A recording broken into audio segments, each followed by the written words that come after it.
දරාගෙන සදා බුදු හිමි සරණ යන්නෙමි. දෙසූ සදහම් මග හැඳින දැන සදා සදහම් සරණ යන්නෙමි. ඒ දහම් මග සෑරූ සංඝ ගුණ සොයාගෙන සංඝ සරණ යන්නෙමි. මෙතුම් සරණේ ගුණ හැඳින දැන සදා තෙරුවන් සරණ යන්නෙමි. සමන්තා චක්කවාලේසු අත්‍රා ගච්ඡන්තු දේවතා සද්ධම්මං මුනි රාජස්ස සුනන්තු සග්ග මොක්ඛදං ධම්මස්සවන කාලෝ අයං භදන්තා. ධම්මස්සවන කාලෝ අයං භදන්තා. ධම්මස්සවන කාලෝ අයං භදන්තා.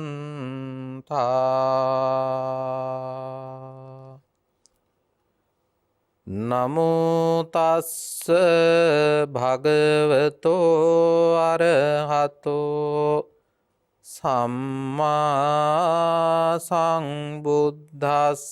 නමෝ තස්ස නමෝ තස්ස භගවතෝ අරහතෝ සම්මා සම්බුද්දස්ස.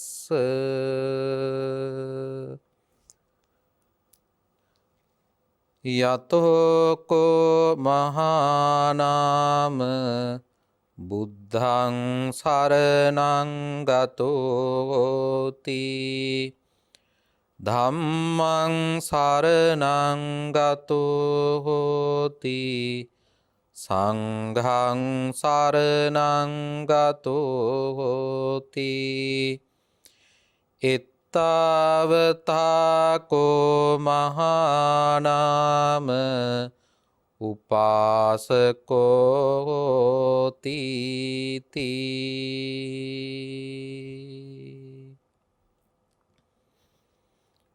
ගෞරවනීය වන්දනීය පූජනීය මහා සංඝරුවනින් අවසරයි. සදහැවත් වාසනාවන්ත කාරුණික පින්වත්නි, චරණ රූපවාහිනිය ඔස්සේ පුර පසළොස්වක් පොහොය දවසේ සුපුරුදු පරිදි ධර්ම ශ්‍රවණය කරන්නටයි සූදානම් වෙන්නේ. ලෞතුරා බුදුරජාණන් වහන්සේ 45 වසක් මුළුල්ලේ මේ ලෝකවාසී සත්වයන් කෙරෙහි මහත් වූ කරුණාව උපදවාගෙන අමාරුවෙන් අවබෝධ කරගත්තා වූ මේ ශ්‍රී සද්ධර්මය ලෝකයාට දේශනා කරන්නට යෙදුණා. ඒ දේශනාව තුළ නිවුන සැනසුන ලෝක සත්වයා මෙච්චරයි කියලා සීමා කරන්නට බෑ. ඒ වගේම බුදුරජාණන් වහන්සේ ඒ ධර්මය දේශනා කරන්නට කිසිම තරාතිරමක් බැලුවේ නැහැ. පුණ්‍ය ඵලය පමණක් විමසමින් ඒ ධර්මය බුදුරජාණන් වහන්සේ ලෝකයාට දේශනා කළා. එහිදී උන්වහන්සේ එක පුද්ගලයෙක් වෙනුවෙන් පින්වත්නි ගව් ගණනාවක් වැඩම කළා. ඒ පුද්ගලයාට ධර්මාවබෝධය ලබන්න තරම් කුසල ශක්තියක් තියෙන බව අවබෝධ කරගත්ත බුදුරජාණන් වහන්සේ ඒ අනුව ගව් ගණනාවක් ඒ පුද්ගලයා වෙනුවෙන්ම වැඩම කළා. ඒ තරම් උන්වහන්සේට ඒ කැපවීම කරන්න පුළුවන්කම ලැබුණේ උපදවා ගත්තා වූ මහා කරුණාව නිසාමයි. ඒ මහා කාරුණිකයන් වහන්සේගේ ශ්‍රී සද්ධර්මය එදාට වගේම අදටත් වළංගුයි. අකාලික දහමක් බුදුරජාණන් වහන්සේ ලෝකයට දේශනා කළේ. ඒ අකාලික දහම තුල සාන්දෘෂ්ටික ප්‍රතිඵල සියලු දෙනාට ලබන්න පුළුවන්කම තියෙනවා. ඒ ධර්මය තුල හැසිරෙන කෙනාට සාන්දෘෂ්ටිකව මෙලව වශයෙන්ම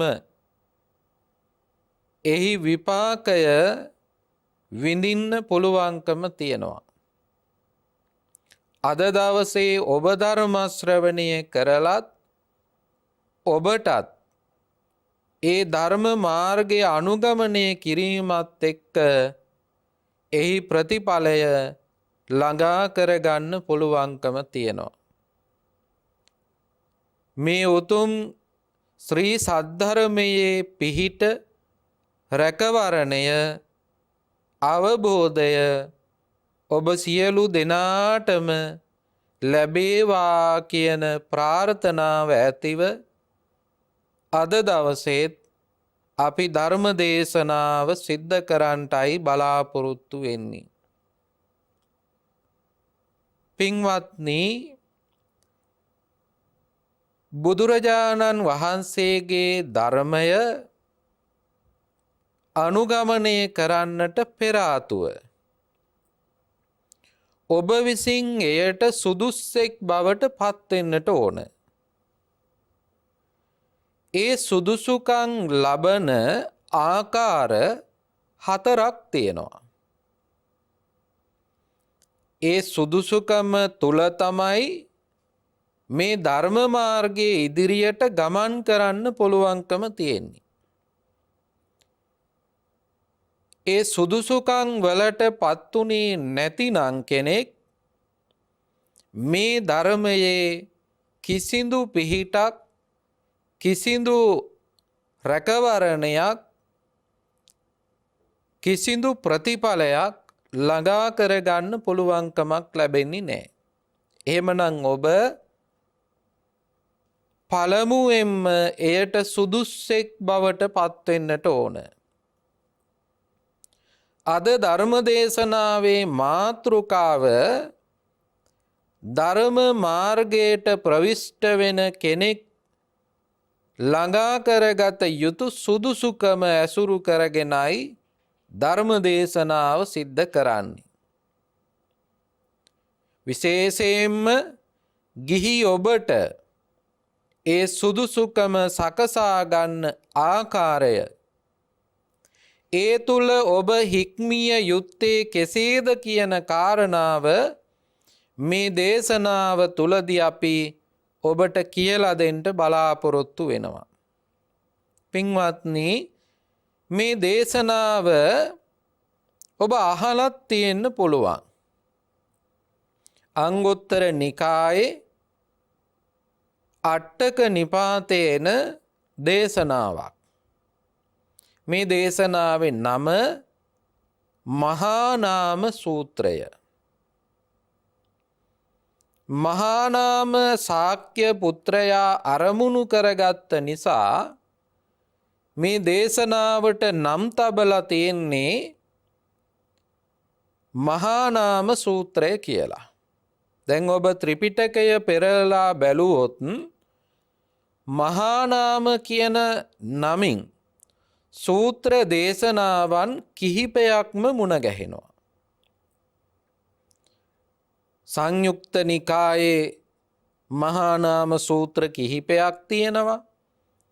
අංගුත්තර නිකායේත් මහානාම සූත්‍ර කිහිපයක් තියෙනවා. ඒ නිසා ඔබ මේ මාතෘකාව විතරක් අරගෙන නැත්තම් මේ සූත්‍රයේ නම විතරක් අරගෙන හෙව්වොත් ත්‍රිපිටකය තුල මේ දේශනාව කොහොමද සඳහන් වෙන්නේ කියලා අපි දන්නවා. ඇතැම් උදවිය අපේ පින්වතුන් වැඩිදුර දැනගැනීම පිණිස ඒ සූත්‍ර පිටකයේ සූත්‍ර පරීක්ෂා කරනවා. ඒක බොහොම හොඳයි. දේශකයන් වහන්සේ ඒ දේශනා කරන සූත්‍ර දේශනාව තවදුරටත් අධ්‍යයනය කිරීම සඳහා සූත්‍ර පිටකයේ විනය පිටකයේ අභිධර්ම පිටකයේ ත්‍රිපිටකය තුල පරීක්ෂා කරලා බලන එක බොහොම වටිනවා. ඒ නිසා ඔබට මුලින්ම සඳහන් කළේ ඒකයි. මේ නමින් සූත්‍ර කිහිපයක් තියෙනවා. අපි මේ කතා කරන්නේ අංගුත්තර නිකාය අට්ටක නිපාතේ සඳහන් වෙන මහානාම සූත්‍රය. මේ සූත්‍රය තුල පින්වත්නි අපි අර සඳහන් කරපු මේ ධර්ම මාර්ගයේ ගමන් කරන කෙනෙක් විශේෂයෙන් ගිහි පුද්ගලයෙක් සකසා ගත යුතු සුදුසුකම් පිළිබඳව සඳහනක් තියෙනවා. ඒ පුද්ගලයාගේ ජීවිතය කෙසේ ගත කළ යුතුද කියලා කරුණු සඳහන් වෙලා තියෙනවා. එහෙමනම් මේ දේශනාව ඔබ බොහොම හොඳින් සාවධානව ඇහුම්කන් දෙන්න. ඔබ ගැනයි මේ දේශනාව සිද්ධ කරන්නේ. පින්වත්නි, බුදුරජාණන් වහන්සේ ශාක්‍ය වංශයේ ඉපදුණු කෙනෙක්. මේ මහානාම කියන පුත්‍රයා නැත්තම් මහානාම කියන පුද්ගලයා ඒත් ශාක්‍ය වංශිකයෙක්. මහානාම පුත්‍රයා ශාක්‍ය වංශිකයෙක් විදියට තමයි සඳහන් වෙන්නේ. බුදුරජාණන් වහන්සේ ළඟට මේ මහානාම ශාක්‍ය පුත්‍රයා පැමිණිලා කරුණු කිහිපයක් විමසනවා. ඒ කරුණු වලින් සඳහන් වෙනවා අපි ඔය සඳහන් කරපු අදහස.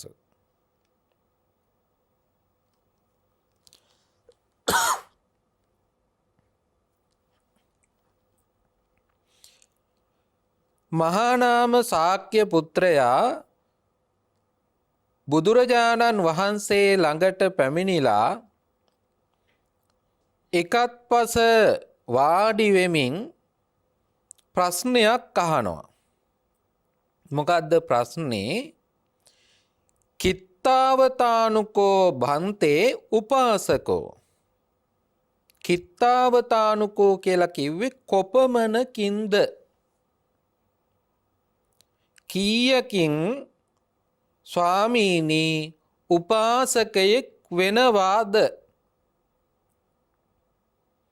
කාරණා කිහියකින් උපාසකයෙක් බවට පත්වෙනවාද කියලා මහානාම ශාක්‍ය පුත්‍රයා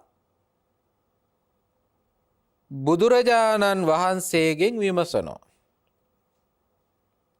දැන් මේ උපාසකත්වය කියන එක තමයි පින්වත්නි මේ ධර්ම මාර්ගයේ ගමන් කරන ගිහියන් ලැබිය යුතු සුදුසුකම. ඒක පිරිමි පාර්ශවයේ කෙනෙක් නම් අපි උපාසක කියලා හඳුන්වනවා. කාන්තා පාර්ශවයේ කෙනෙක් නම් උපාසිකා කියලා හඳුන්වනවා. පොදුවේ ගත්තත් අපි උපාසකත්වය කියලා කියන්නේ ගිහි පාර්ශවයේ ලබන සුදුසුකම. ඒතර පැවිදි පාර්ශවයේ මොකද්ද සුදුසුකම? භික්ෂු භික්ෂුණී මේ ශාසනය දරා සිටින කොට්ටාස 4ක් තිබෙනවා. ඒ තමයි භික්ෂු භික්ෂුණී උපාසක උපාසිකා. පින්වත්නි මේ 4 කොට්ටාසේම ශක්තිමත් පවතින කාලයක තමයි ධර්මය බොහොම හොඳින් පිහිටන්නේ. ධර්මය ජීවමාන කරන්න පුළුවන්කම තියෙන්නේ මේ 4 කොට්ටාසයට පමණයි. මේ 4 කොට්ටාසයෙන් එක කොට්ටාසයක් හරි අඩු වුණොත් අපි හිතමු උපාසකයෝ අඩු වුණොත් උපාසක උපාසිකා කියන ගිහි පිරිස එතකොට පින්වත්නි මේ ශාසනය පවත්වාගෙන යෑම සඳහා බාධාවක් පැමිණෙනවා. භික්ෂු භික්ෂුණී කියන දෙපිරිස පමණක්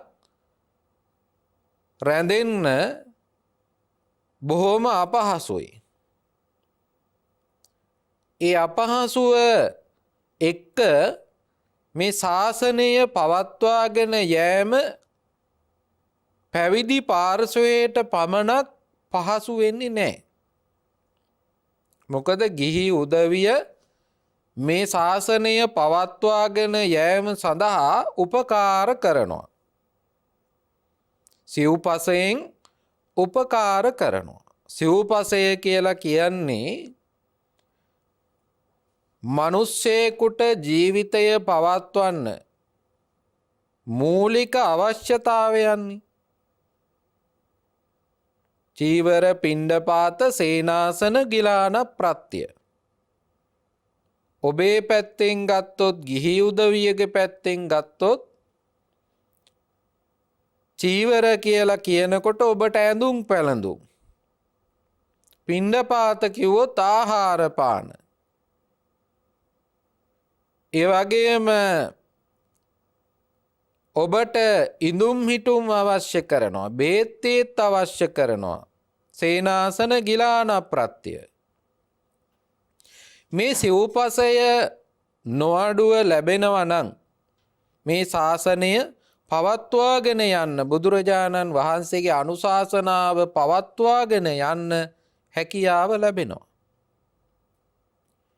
ඒ නිසා මේ ශාසනයට බැසගන්න කෙනෙකුට මේ බුදුරජාණන් වහන්සේගේ අනුශාසනාවට ජීවිතය හුරු කරන කෙනෙකුට පළමුවෙන් ඕන කරනවා පින්වත්නි උපාසකත්වය කියන එක. ඒ මත රැඳෙමින් තමයි කෙනෙකුට ඉදිරියට යන්න පුළුවන්කම තියෙන්නේ. ඒ උපාසකත්වයට පත්වෙන්නේ කොහොමද කියලා මහානාම සූත්‍රයේදී බුදුරජාණන් වහන්සේ මහානාම ශාක්‍ය පුත්‍රයාට සඳහන් කරනවා. කොහොමද? යතෝකෝ මහානාම බුද්ධං සරණං ගතෝ හෝති ධම්මං සරණං ගතෝ හෝති සංඝං සරණං ගතෝ හෝති එත්තාවතාත්කෝ මහානාම උපාසකෝ හෝති. මෙපමණකින් මහා නාම උපාසකයෙක් බවට පත් වෙනවා. එතකොට කීයක්ද? 3කින් උපාසකයෙක් බවට පත් වෙන්නේ. මොනවද ඒ කාරණා 3? බුද්ධං සරණං ගතෝ හෝති, බුදුරජාණන් වහන්සේ සරණ යන්න ඕන. ධම්මං සරණං ගතෝ හෝති, ධර්මයේ සරණ යන්න ඕන. සංඝං සරණං ගතෝ හෝති, සංඝයා සරණ යන්න ඕනේ. පින්වත්නි, මේක අපි මේ විදියට සඳහන් කරපුවාම ඔබ හිතන්න පුළුවන් අපි හැමෝම බුද්ධං සරණං ගච්ඡාමි, ධම්මං සරණං ගච්ඡාමි, සංඝං සරණං ගච්ඡාමි කියලා තුනුරුවන් සරණ යන සරණ සීලය පිහිටනව නේද කියලා. පින්වත්නි, මේක නිකම්ම පිහිටන්නේ නැහැ. මෙය අවබෝධයෙන් ඒ තුල හැසිරෙන්නට ඕන. මේ බුදුදහම කියලා කියන්නේ කියවන දේවල් විතරක් නෙවෙයි. දැන් ඔබ පංචශීලය කියවනවා. හාමුදුරුවෝ කියනකොට ඔබත් කියවනවා.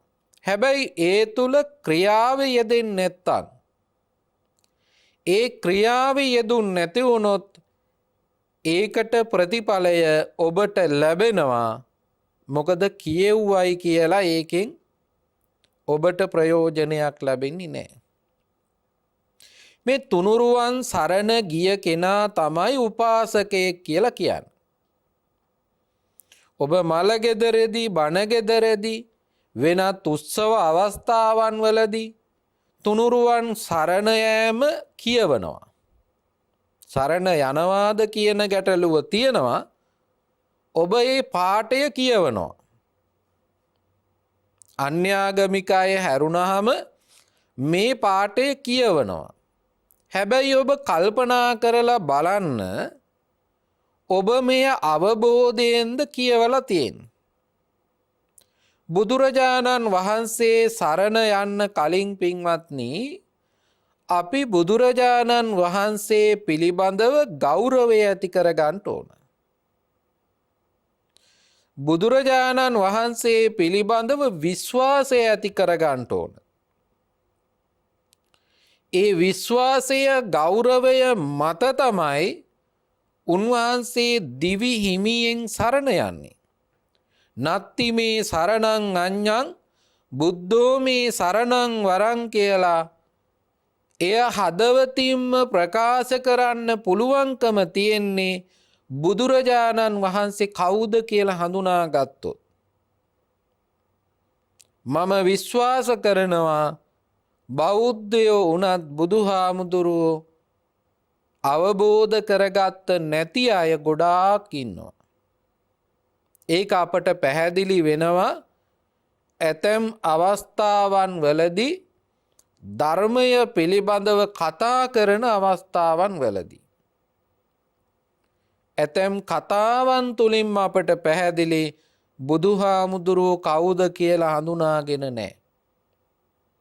දැන් ඔබට උදාහරණයක් කිව්වොත්, දැන් සමහරක් උදවිය අහනවා, හාමුදුරුවනේ බුද්ධ පූජාව වැරදුනොත් එහෙම අපිට පව් සිද්ධ වෙනවද? බුද්ධ පූජාව හිතලා වැරද්දුවොත් පව් සිද්ධ වෙනවා. ඒක වෙනම කතාවක්. හැබැයි පින්වත්නි, අපි හිතමු ඔබ අසනීප වෙලා, ඔබ දුර බැහැරක ගිහිල්ලා, ඔබට ඒ අවස්ථාවේ බුද්ධ පූජාව පූජා කරන්න අවස්ථාවක් ලැබෙන්නේ නැහැ. එතෙන්දී ඔබ කනස්සල්ලට පත් වුණොත් එහෙම අපිට මේකෙන් අනතුරක් වෙයිද? අපිට මේකෙන් යම්කිසි අවඩක් සිද්ධ වෙයිද කියලා? පින්වත්නි, ඔබ බුදුරජාණන් වහන්සේ අවබෝධ කරගෙන නැහැ. බුදුරජාණන් වහන්සේ කෙරෙහි අපිට ඇතිවෙන්න ඕනේ ගෞරවයක්, විශ්වාසයක්. ඒ තුළ පින්වත්නි බයක් ඇති වෙන්න කාරණාවක් නැහැ. ඒ තුළ ගොඩ නැගෙන්නේ ශ්‍රද්ධාව. ශ්‍රද්ධාව තමයි බෞද්ධයන්ගේ සිත් තුළ ගොඩ නැගෙන්න ඕන. ඔබ අහලා තියෙනවා ඇති ඇතැම් වෙලාවට ඇතැම් අය ප්‍රකාශ කරනවා බැතිමත් වූ කියලා. බෞද්ධයෝ අතර පින්වත්නි බැතිමත් වූ ඉන්න බෑ තුනුරුවන් අවබෝධ කරගත්තා නම්. බැතිමත් වූ ඉන්නේ දේවවාදී ඉගැන්වීම් තුළ. දෙවියන්ට ඔබට ඇතිවෙන්නේ භක්තිය. ඒ බය. ඇයි දෙවියෝ ඔබෙන් පලිගනීවිද? ඔබට අනතුරක් කරාවිද? මේ දේ කරේ නැතුවුණොත් ඔබට එයින් වස්වදීවිද? මේ වගේ කාරණා තියෙන්න පුළුවන්. හැබැයි බුදුරජාණන් වහන්සේ ඔබට කවදාකවත් අනතුරක් කරන්නේ. ඔබට පුළුවන්කම තියෙනවා නම් කැපවීමක් කරලා ඒ දේ සිද්ධ කරන්න, බුද්ධ පූජාව සිද්ධ කරන්න, ඒකෙනුත් පින්වත්නි ඔබට වටිනා පිනක් සිද්ධ වෙනවා. අතපසු වුණායි කියලා අත්‍යවශ්‍ය කාරණාවක් නිසා එය අතපසු වුණා කියලා බුදුහාමුදුරුවෝ කවදාකවත් ඔබෙන් පලිගන්නේ නැහැ. අන්න ඔබ බුදුහාමුදුරුවෝ හඳුනාගත්තා නම්, බුදු ගුණ ඔස්සේ බුදුහාමුදුරුවෝ හඳුනාගත්තා නම් පින්වත්නි අපිට බුදුහාමුදුරුවෝ කෙරෙහි අප්‍රමාණ ගෞරවයක් ඇති වෙනවා. ඒ අප්‍රමාණ ගෞරවය පෙරදරි කරගෙන අපට උන්වහන්සේ දිවි හිමියෙන් සරණ යන්න පුළුවන්. බුදුරජාණන් වහන්සේ සරණ ගිය කෙනාට උන්වහන්සේගේ ධර්මය මුණ ගැහෙනවා. උන්වහන්සේ ගැන විශ්වාසයක් නැති කෙනාට ධර්මයක් මුණ ගැහෙන්නේ නැහැ. පින්වත්නි බලන්න, මේ බුදුරජාණන් වහන්සේ සරණ යෑම සිද්ධ කරපු කෙනාට ලැබෙන ආනිසංසය ගැන ධර්මයේ සඳහන් වෙනවා. යේකේචි බුද්ධං සරණං ගතාසේ නතේ ගමිස්සන්ති අපායං පහාය මානුසං දේහං දේව කායං පරිපූර්ෙස්සන්ති. යම් කිසි කෙනෙක් බුදු සරණ යනවනම් අර මම කියපු විදියටම අවබෝධයෙන් බුදු සරණ යනවනම් ඒ බුදු සරණ යන කෙනා කවදාකවත් පින්වත්නි අපායට යන්නේ නැහැ. නතේ ගමිස්සන්ති අපායං, අපායට යන්නේ නැහැ. ඒ වගේම තමයි දේහං දේවකායං, මරණින් මත්තේ දෙව්ලොව උප්පත්තිය ලබන්න තරම් වාසනා ගුණයක් තියෙනවා බුදු සරණ යෑම තුල. ඒ නිසා පින්වත්නි බුදු සරණ යෑම තුල අපට කවදත් ලැබෙන්නේ ප්‍රතිඵලය වාසිදායක ප්‍රතිඵලයක්. ඔබ අවබෝධයෙන් බුදු සරණ යනවනම් ඔබට ලැබෙනවා ගිහි ජීවිතය තුල ලබන වටිනාම තනතුර. ඒ මොකද්ද?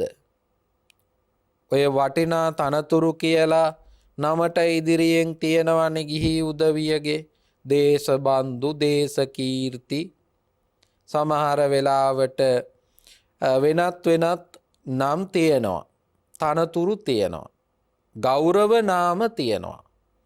හැබැයි පින්වත්නි ගිහි ජීවිතය තුළ ඔබට ලැබෙන වටිනාම තනතුර ඒක මිල කරන්න බෑ. ඔය සමහරක් නාමයන්, ගරු නම්බු නාමයන් ගන්න මෙච්චර මුදලක් යනවා කියලා ඒ අයම සඳහන් කරනවා. නමුත් මේ ගරු නම්බු නාමයට, මේ ගෞරවනීය තත්වයට මිල කරන්න බෑ. උපාසකත්වය. එතකොට උපාසකත්වයකට පත් වෙන්න නම් ඔබ මොකද්ද කරන්න ඕනේ? බුද්ධං සරණං ගතෝ හෝති, ධම්මං සරණං ගතෝ හෝති, සංඝං සරණං ගතෝ හෝති. බුදුන්, දහම්, සංඝුන් කියන තුනුරුවන් සරණ යෑම තමයි ඔබ කළ යුතුව පවතින්නේ. එක පැත්තකින් පින්වත්නි ඔබට ගිහි ජීවිතයේ තුල වටිනාකමක් ලැබෙනවා. දැන් ඔබ හිතන්න පුළුවන් අනේ හාමුදුරුවනි මේ සමාජය තුල මොන වටිනාකම්ද? පින්වත්නි එහෙම හිතන්න එපා.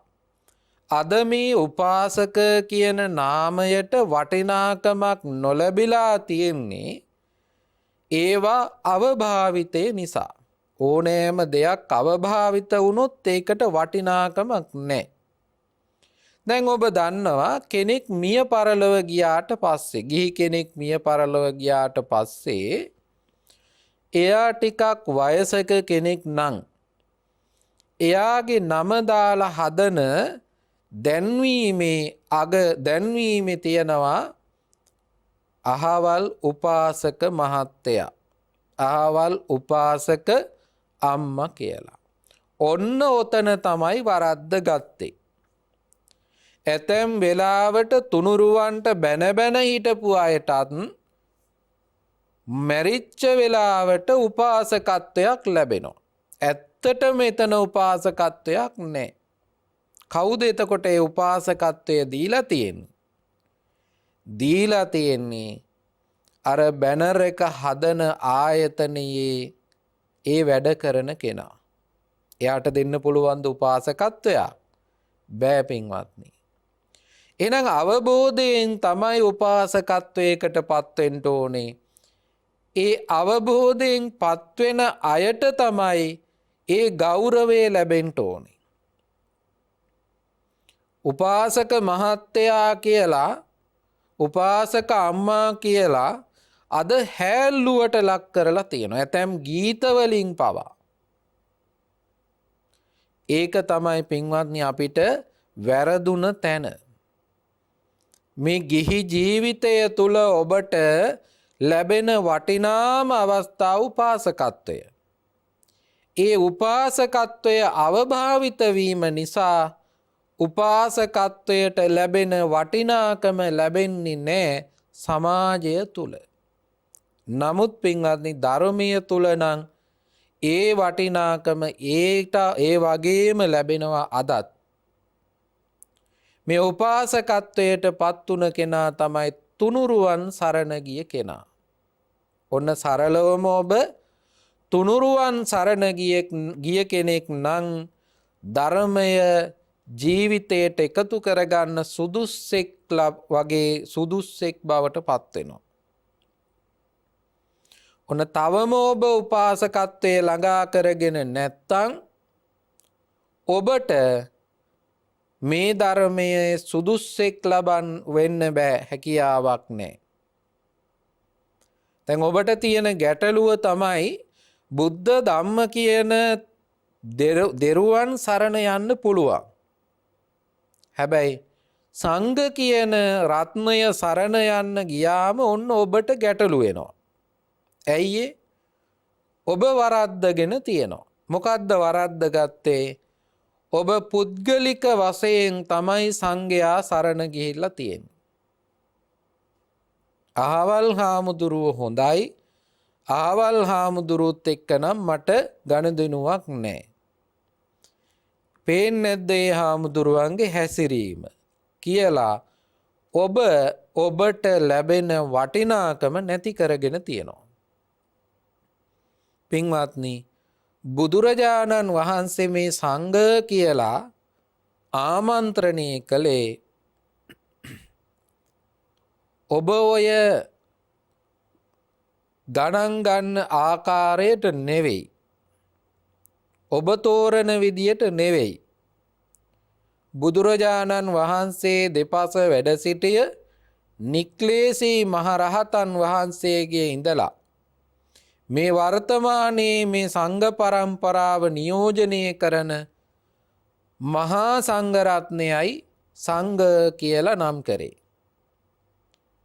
එතෙන්දි ඔබට පුද්ගලික වශයෙන් යම් අය සරණ යාම තුල ගැටලු ඇති වෙන්න පුළුවන්.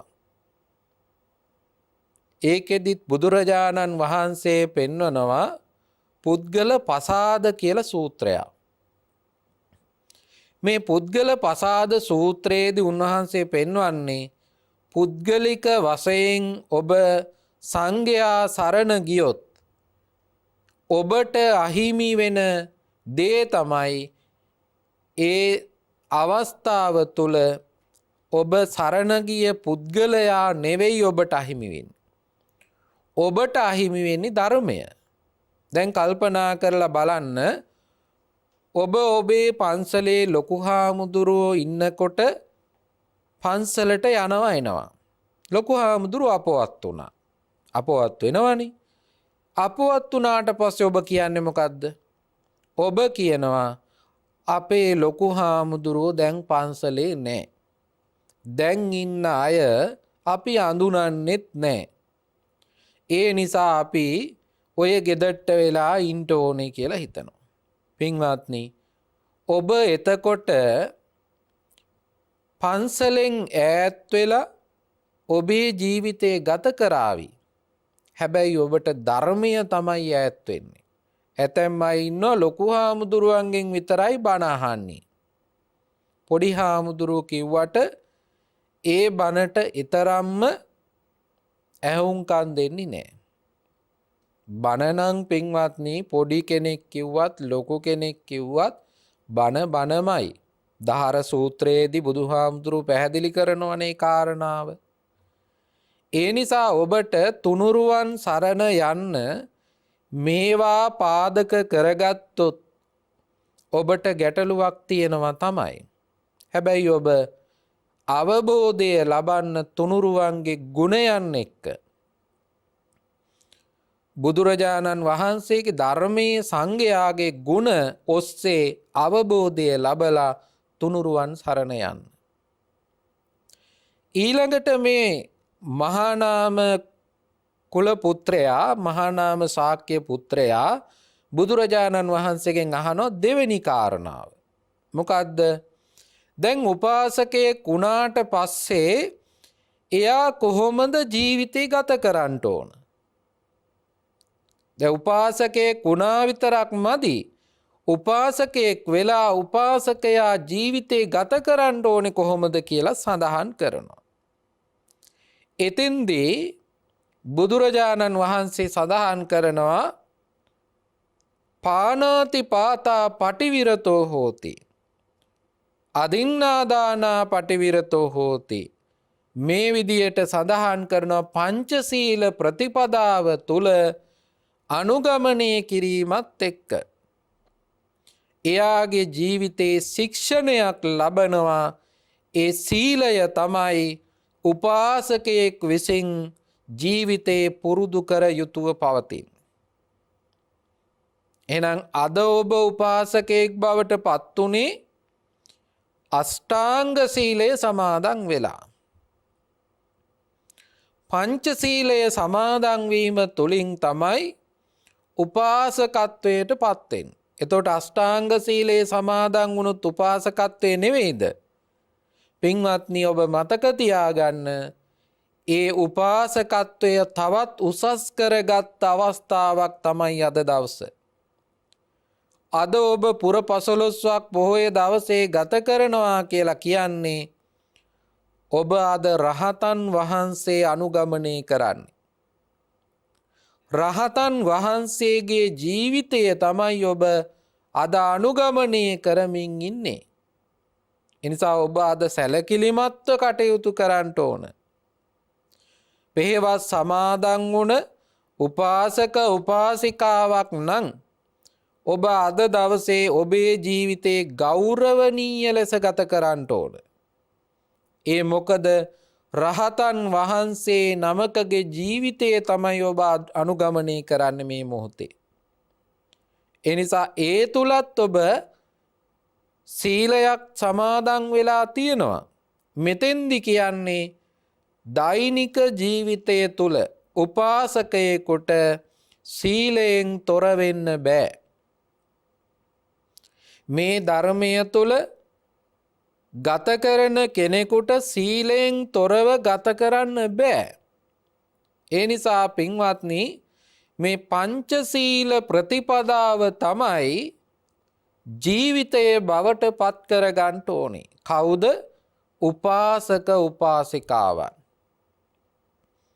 මේ ධර්ම මාර්ගයේ යන කෙනෙක් එතකොට සීල සම්පන්න වෙන්න ඕන. තුනුරුවන් සරණ යන්න ඕනේ. ඒ තුල උපාසකත්වය ලැබෙනවා. ඒ උපාසකත්වය තුල සීලය දියුණු කරගන්න ඕනේ. සීල සම්පන්න ජීවිතයක් ගත කරන්න ඕන. දැන් ඔබ දන්නවා අපේ ධර්ම මාර්ගයේ ගොඩනැගිලා තියෙන්නේ කොහොමද? සීල සමාධි ප්‍රඥා. උපාසකත්වය තුලට පත්වෙච්ච කෙනාටත් ප්‍රඥාවක් තියෙනවා. ඒ මොකද? හොඳ නරක තේරුම් ගන්න පුළුවන් කෙනා.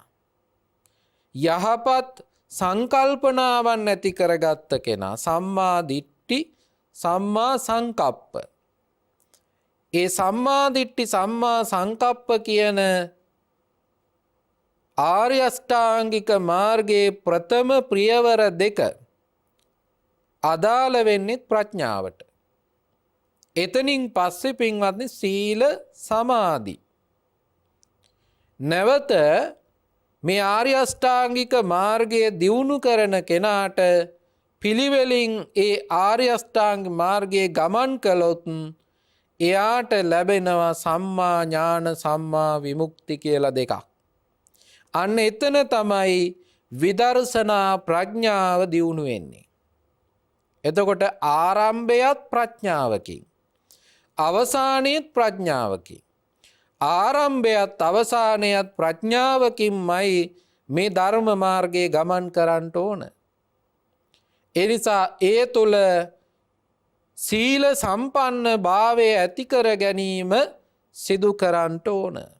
තොර උපාසකත්වයට පත්වෙච්ච කෙනෙකුට මේ පංචශීල ප්‍රතිපදාවෙන් තොරව ජීවිතයක් ගත කරන්න බෑ. දැන් බලන්න එතකොට උපාසකත්වයේ රැකෙන්නේ කොච්චර අමාරු වෙන්ද කියලා.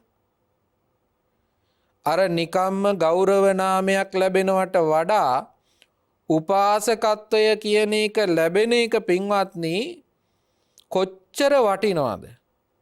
කොච්චර පූජනීය තත්වයක්ද? පංචශීල ප්‍රතිපදාව අනුගමනය කරන කෙනෙක් පින්වත්නි නිකං ඔළුවට අත තියලා ආශිර්වාද කළත් ඒ ආශිර්වාදය නිසක වශයෙන්ම ලැබෙනවා. ඊළඟට පින්වත්නි දේශනාවේ සඳහන් වෙනවා මේ උපාසකත්වයට පත්වුන කෙනා තමාට හිතසුව පිණිස කටයුතු කරන්නේ මොනවද? හිතසුව පිණිස කාටද? තමාට. ඒ තමයි එයා ශ්‍රද්ධාවේ පිහිටන කෙනෙක් බවට පත්වන්න ඕන. ශ්‍රද්ධාව කියලා කියන්නේ තුනුරුවන් කෙරෙහි තියෙන විශ්වාසයනේ. ඒ ගෞරවයනේ.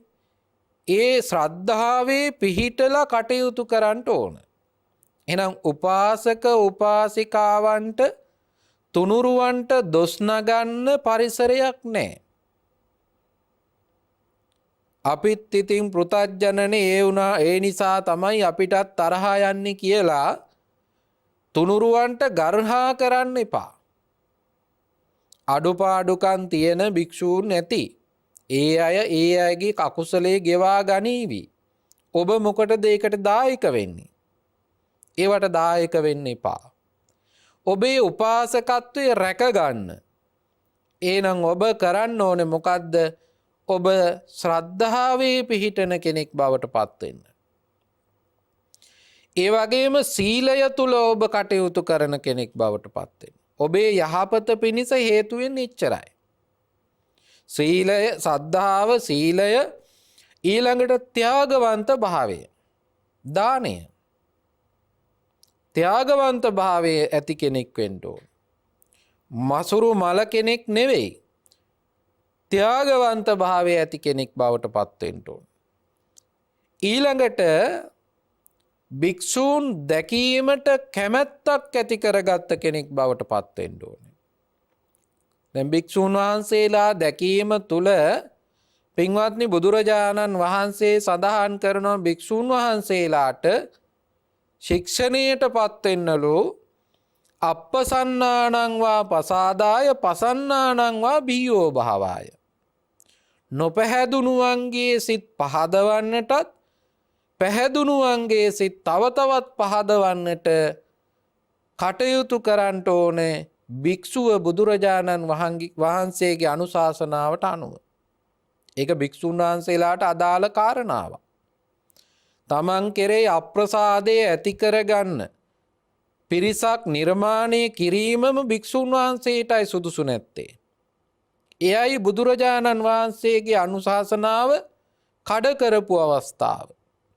මොනදේ කළත් තමන් කෙරෙහි අප්‍රසාදය ඇති කරගන්නට අයිතියක් නෑ භික්ෂුන් වහන්සේලාට.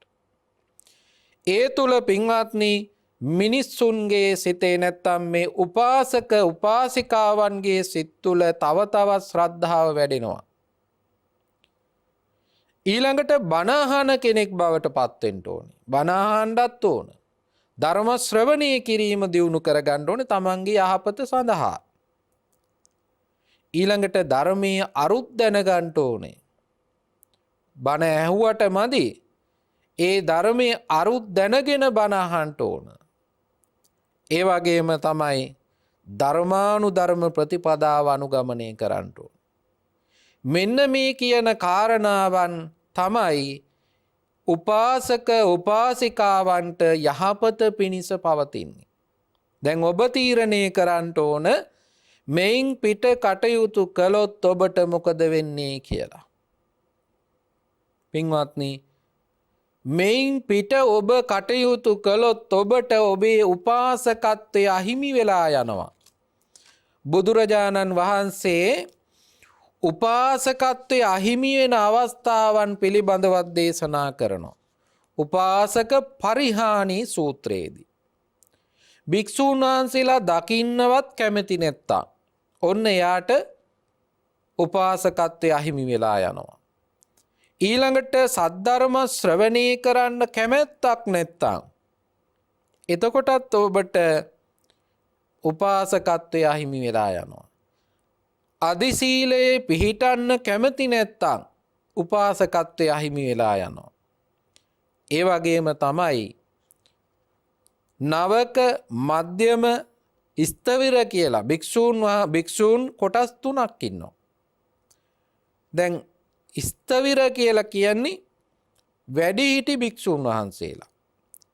ඒ අයට කැමති අර නවක මධ්‍යම කියන පුංචි හාමුදුරුවරුන්ට තරුණ හාමුදුරුවරුන්ට ගර්හා කරනවා.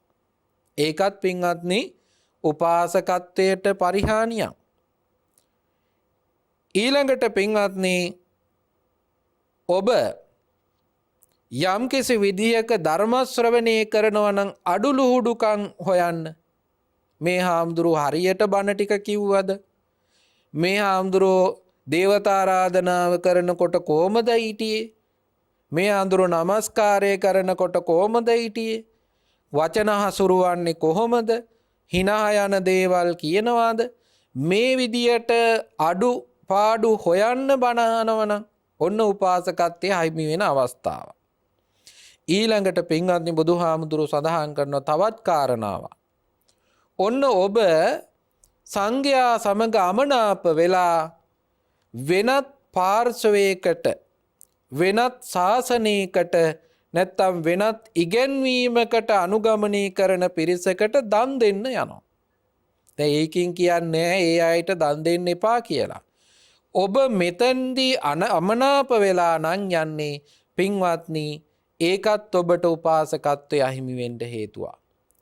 ඒ වගේම ඔබ එවැනි තැන්වල මූලිකත්වය හොයනවා නම් ඒකෙත් මුල හොයනවා නම් ආරම්භය ඔබට දෙන්න කියලා කියනවා නම් අන්න එතකොටත් උපාසකත්වය පරිහානියටපත් වෙන අවස්ථා.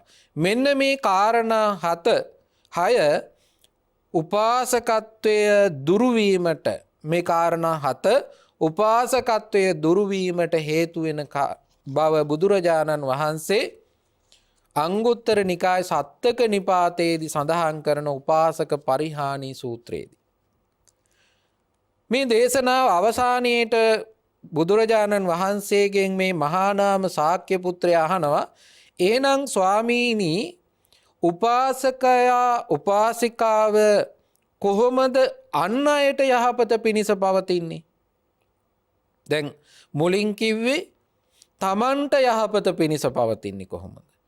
අන් අයට යහපත පිණිස පවතින්නේත් පින්වත්නි අර මුලින් සඳහන් කරපු කාරණා වල තමන් පිහිටනවා වගේම දැන් ශ්‍රද්ධාවේ නම් තමන් ශ්‍රද්ධාවේ පිහිටනවා වගේම අන් අය ශ්‍රද්ධාවේ පිහිටවන්න උපකාර කරනවා.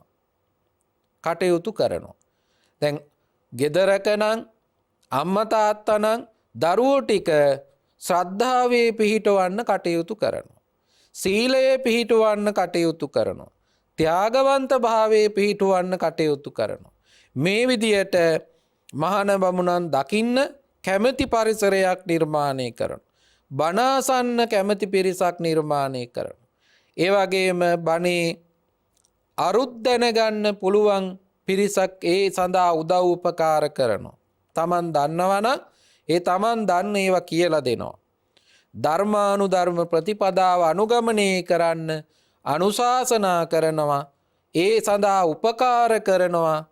ඒ වෙනුවෙන් ප්‍රශංසා කරනවා. ඒ සඳහා ඔබට පුළුවන්කම තියෙනවා අන් අයත් ඒ තුල පිහිටුවන්න. අන්න එතකොටයි පින්වත්නි උපාසකයා තමන්ටත් අන් අයටත් යහපත පිණිස ජීවිතය ගත කරන්න. දැන් ඔබ කල්පනා කරලා බලන්න. ඔබේ ජීවිතේ මෙහෙම ගත කරන්න පුළුවන් නම් පින්වත්නි මේ තුල පුද්ගලයන්ට පමණක් නෙවෙයි මේ පරිසරයට පවා මහත් වූ සැනසීමක් ගෙනල්ලා දෙන්නේ. දැන් මේ විදියට ගත කරනකොට හැම තප්පරයකම ඔබේ සිතුවිලි කොහොමද? ඔබේ සිතුවිලි කරුණාව, මෛත්‍රිය, දයාව, අනුකම්පාවත් එක්කයි කටයුතු කරන්නේ. ඔබ ප්‍රඥාවෙන්මයි කටයුතු කරන්නේ. ඔබ සීලයෙන්මයි කටයුතු කරන්නේ. ඔබ එකඟ කරගත්ත සිතකින් සමාධියකින්මයි කටයුතු කරන්නේ. ඒ තුල පින්වත්නි මේ විශ්වයට එකතු වෙන මේ ධාරාව මේ විශ්වයම සුවපත් කරනවා. අද අපිට පේනවා ලෝකයේ පුරාම ඇති වෙලා තියෙන මේ ගැටලුව මිනිසුන්ගේ සිත්වල එකිනෙකාට උදව් උපකාරන ස්වභාවයක් නැහැ. තමන් විතරක් ජීවත් වෙන්න ඕන කියන සංකල්පයයි තියෙන්නේ. ඒ නිසා තමයි සුපර් මාකට් එකට ගිහිල්ලා තියෙන තරම් කිරිපිටි පැකට් ටික තමන්ට අරගෙන එන්නේ. අනිත් අයට ගන්න එකක්වත් ඉතුරු කරන්නේ නැහැ. තමන් ගැන විතරක් හිතන්නේ ඒකයි. පින්වත්නි අපිට එහෙම කවදාකවත් අපේ ජීවිතේ රැක ගැනීම තුල විතරක් ජීවිතය ආරක්ෂා කරගන්න බෑ. ඔබ හිතන්න ඔබේ ජීවිතය ආරක්ෂා කරගන්නවා. හැබැයි කන්න බොන්න නැතුව අඩුපාඩුකම් ඇතිව පිරිසක් වැඩෙනවා නම් ඒ අය හොරකම් කරන්න ගන්නවා. ඒ අය මම්පහරන්න ගන්නවා. ඒ අය අපරාධ කරන්න ගන්නවා. ඒ තුල පින්වත්නි ඔබටත් අයහපත සිද්ධ වෙන්න පුළුවන්. බලන්න උපාසකයාගේ ජීවිතේ කොච්චර වටිනවද? මේ සමාජයට කොච්චර වටිනවද? ඒ නිසා තමයි අපිට මේ උපාසකත්වය පළමුවෙන්ම හඳුන්වා දීලා තියෙන්නේ.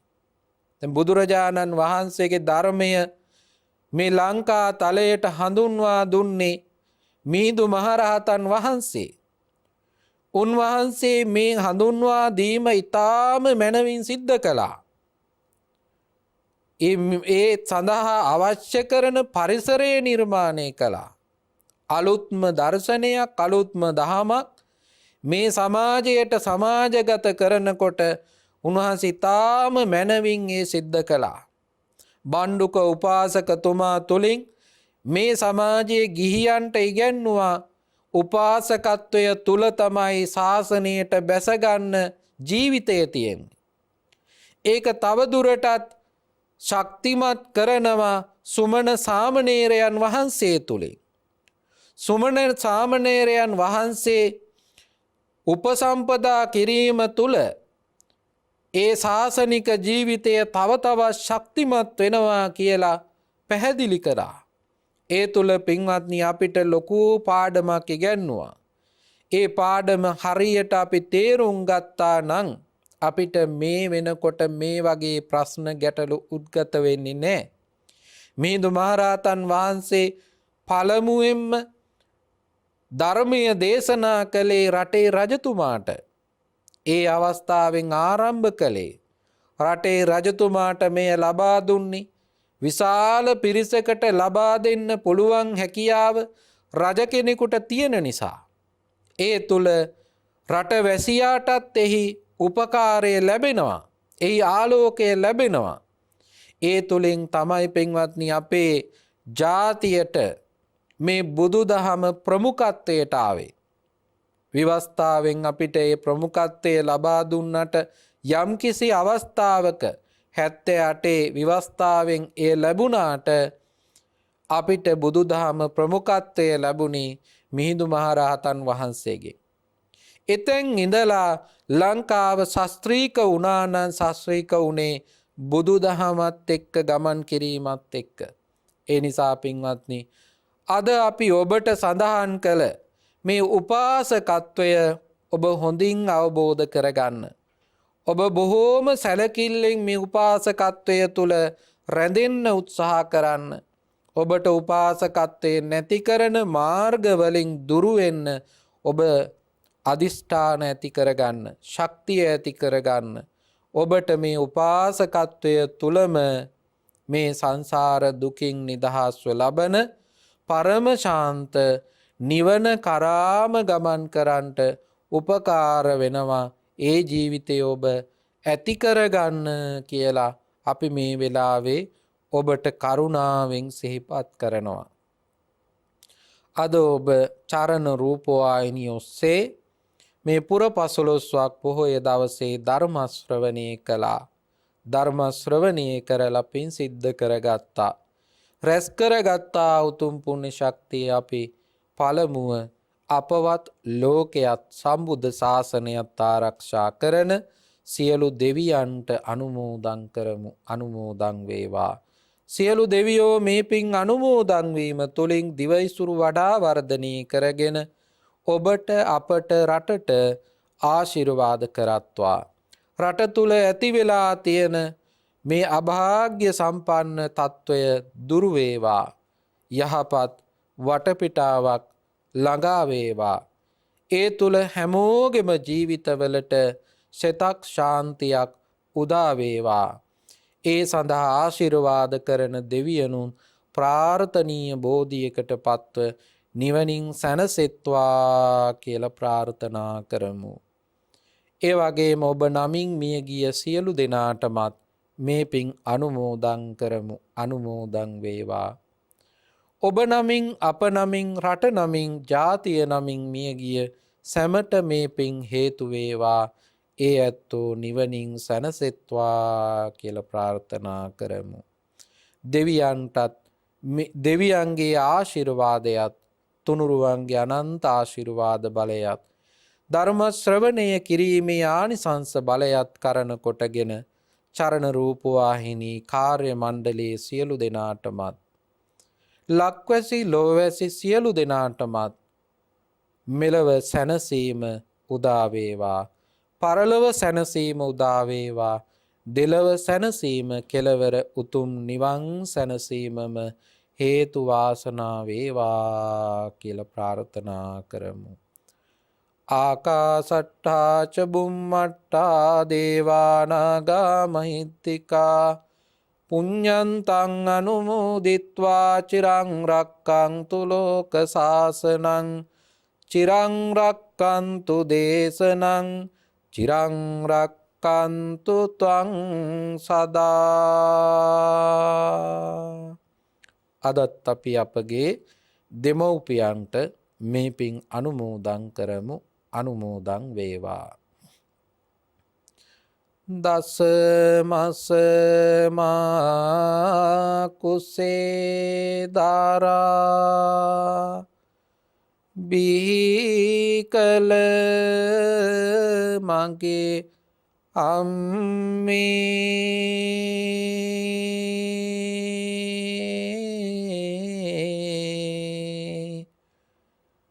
ගතේ රුධිර කිරට පෙරා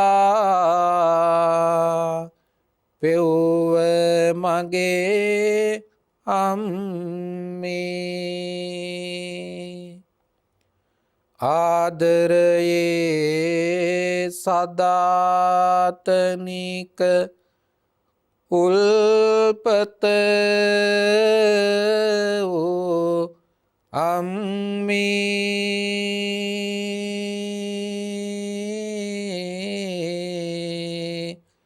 මේ පින්ගෙන කෙලෙස් නිවා සැනසේවා අම්මේ උපන්දිනේ පටන් අපට මගේ පුතේ කියා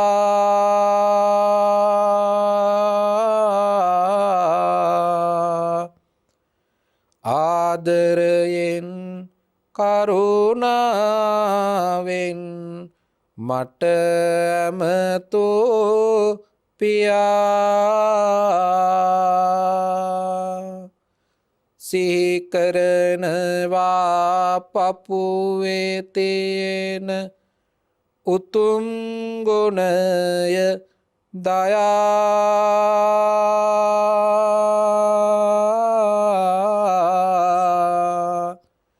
පින්දෙන්නම් පියාණනේ සැනසේවා කියා